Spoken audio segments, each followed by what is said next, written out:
Hi, my name's Rex Grignon, and I'm the head of character animation on Madagascar 3 at DreamWorks Animation. And what is a head of character animation, you might ask? Well, I'm responsible for working with the directors to bring all the characters to life in the film.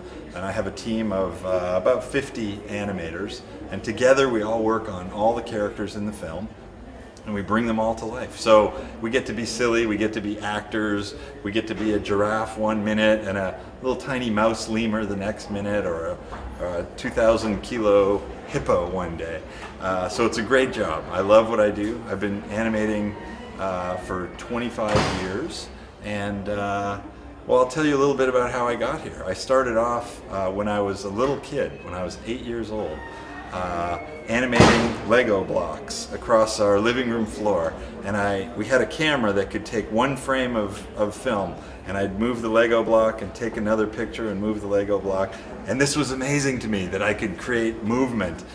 So I started building structures with Legos and moving cars, and I eventually got to where I was animating my friends flying around the room. They'd jump in the air and I'd take a picture, and then they'd jump in the air and I could make it feel like they were flying. So I just had fun making films when I was little.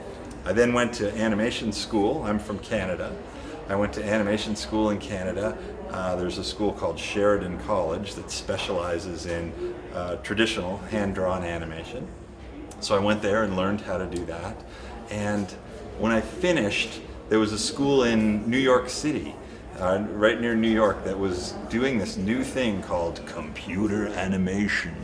And I got a scholarship to go there and learn how to do computer animation. So I took my drawing skills and I went to learn computer animation. And so it was the very early days in 1984, 85.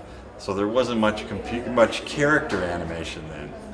So I was doing other animation, flying logos around and things. And it wasn't until I got to California, I moved to California with a company called PDI, and I asked the owner of the company if we could focus on doing character animation. And I wrote up a letter about why this was a good idea and how we would do it, and if we could just have a little time to do that, we think it would make a big difference. And they gave us the time, and they gave us people to focus on this, and that was 20 years ago. And now that little group has turned into most of DreamWorks Animation now. So it's now 140 animators, and we've made 16 films. And I never thought a little boy from Canada, a little town in Canada, could ever make it to Hollywood, but anything's possible if you love what you do.